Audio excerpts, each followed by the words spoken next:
салом ҳамдиёрони азиз. Бархе аз сарояндагон аввал дар ватани худ маҳбубият пайдо карда такмил ёфта баъдан роҳ меёбанд ба саҳнаҳои байналмилалӣ, аммо ҳунару истеъдоди меҳмони имрӯзаи рӯзномаи суруди сол 2025-ро бошад мо яку як бора аз сатҳи ҷаҳонӣ шинохтем ва хеле дӯст доштем. мебинем ки ҳоло кор карда истоданд. рафтем. салому дуруд.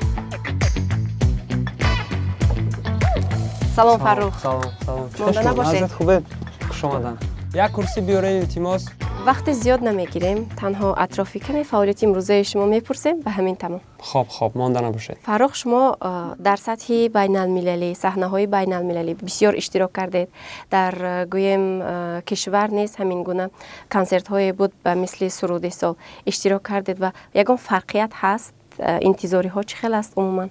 Ба фикри ман имсола суруди сол мумкин ки як кушодашавии асри нав бошад.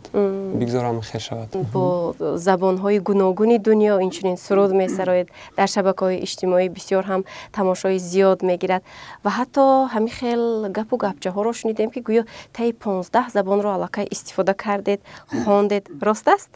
Дар маъракаҳое ки моро таклиф месозанд, дар он ҷо мо бисёр сурудхонӣ мекунем барои меҳмонҳои хориҷӣ ва чӣ қадар меҳмонҳо зиёд шуда истодаанд ва он қадар ҳам забонҳои хориҷӣ ҳам дар репертуари мо зиёд шуда истодааст. ин ҳамаш нуқтаи назари корӣ аст барои шок мондани меҳмонҳо ки кай омадан ба Тоҷикистон ва бинед ки тоҷикҳо бо забони шумо тоза сурудхонӣ мекунанд. ин боиси ифтихор аст ба фикри ман. ва сурудҳои шахсие ки худ дорам, онҳо алниҳоят ба се забон шуда истоданд. бо забони модарии худ, бо забони русӣ ва англисӣ. ба ғайр аз забонҳои русиву тоҷикӣ боз кадом забонҳоро медонед? Забони туркӣ. бо забони туркӣ хушрӯ ҳарф мезанам. беҳтарин. ва шуморо муборак мегӯем. соли гузашта суруди фосилаҳо, фарёд бисёр ҳам тамошои зиёд гирифтааст. ҷаҳонам ки имрӯзҳо бисёр хуб рафта истодааст. биёед дар бораи ҳамин сурудҳотон камтар бигӯед. суруди фосилаҳо яке аз сурудҳои нотамоми шеърнавис, оҳангсоз Саидои Шайдо буд ва он сурудро худаш замзама карда буд ва тӯли чанд сол дар телефони худ сабт карда монда буд ва ягон кас нишон надода буд. рости гап, ба фикрам ки он рӯзро, ҳамон рӯзе ки ба ман сурудашро нишон дод, беҳад баъд мебинад. чунки вақте ки ба ман суруди фосилаҳо нишон дод, ман аз нақароти суруд аллакай фаҳмидам ки ин хит аст ва ман бисёр илтимос кардам ки Саидо сурудро ба ман диҳад. فاصله‌هارو نمیمونن منو تو رو من میخواهم همین زمان همین حالا من شبم و تو ستاره من ردیف و تو مواره ها خدا تو رد نزاره هستی توی ما که هستیم سوختیم و ولی نشکستیم رشته آرامو کم و بستیم. و مؤلفی سرودی فریاد خودتون هستید؟ بله، سرودی فریاد. جهان هم همین خیلی باشد نه؟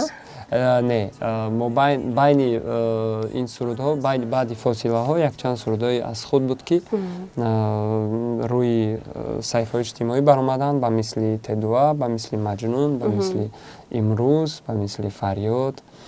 با یک چند سرودهای روسی که بود ما برآوردیم با مثل تانیц, молодой. بسیار من در یک سال زیاد از 10 سرود برآوردم. سرودی جهانم این یکی از سرودهای گریکی، یک سراینده گریک که 15 سال پیش سرود رو برآورده بود و دارای 100 میلیون زیاد تماشابین دارد. این سرود به من خیلی پسند اومد و خواستم که برای خود یک ریمیکسی تاجیکی کنم.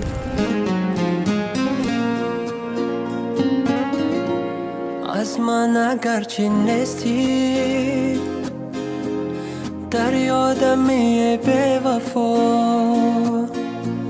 کرده مرا آخر تنها ترینه در این دنیا با دیگر هم نشینی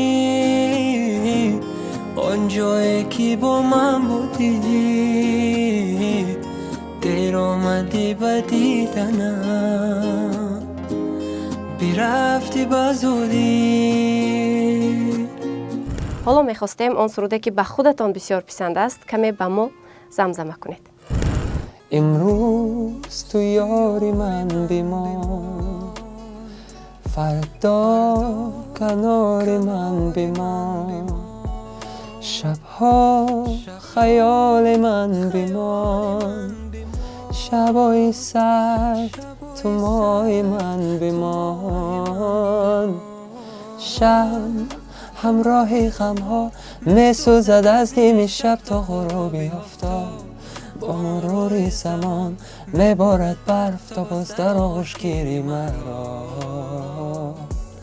ستاره ها به شمارن اما چون نوری مای تابان ارزش ندارند. مرا از من کی با تو میرود دنیای رنگینم، مرا از من کی با تو میرود دنیای شیرینم، مرا کی به تو قلبی من ندار، مرا کی ستاره میافتد از آسمان. تشکر. زنده باشید. سپاس. اکنون بیاید به خاطر آن که درباره خودتان، درباره جهان بینی گوییم، درباره ذوق و طبعتان بیشتر فهمیدن یک بازی میگذرانیم. ما جمله ناپوره را پیشنهاد شما میسازیم و شما پوره کنید. رفتیم. اگر فرخ سراینده نمی بود ترجمه زبان‌های خارجی میشد. دوستی جانی فرخ والدین. سراینده بسیار است اما سراینده حقیقی کم است. قرصک یعنی به همگان معقول است. خوشبختی در هدف. ذهن صنعی برای پیشرفت موسیقی این دو طرفه تنگه است. از یک طرف خوب، از یک طرف بزیب. سرود خوب این پولی خوب. برای مشهور شدن بسیار کار خواهد کرد. وقت ایجاد شما شب. از زندگی خود من راضیم. تشکر. سلامت باشید. فرخ در جاده ایجاد باز هم پیشروی، باز هم ما رو در حیرت گذاشتن. به شما موفقیت رو تمنا میکنیم. شادیم که امروز با ما بودید. سربلند باشید. خوش آمدید.